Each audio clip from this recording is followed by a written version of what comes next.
Hey everybody, if you suffer from plantar fasciitis, this is my favorite way to stretch out the back line of muscles in your leg that feed into the plantar sheath on the underneath side of your foot.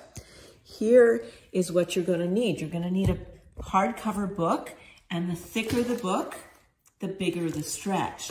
You're going to place the ball of your foot up on the book, and then keeping that leg nice and straight, you can think of your sit bone going up to the ceiling as you place the other leg in front.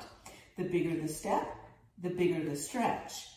Keeping that back leg straight, you lunge forward on the front foot, lifting that back sit bone and releasing that back heel backwards as you release your toe forwards.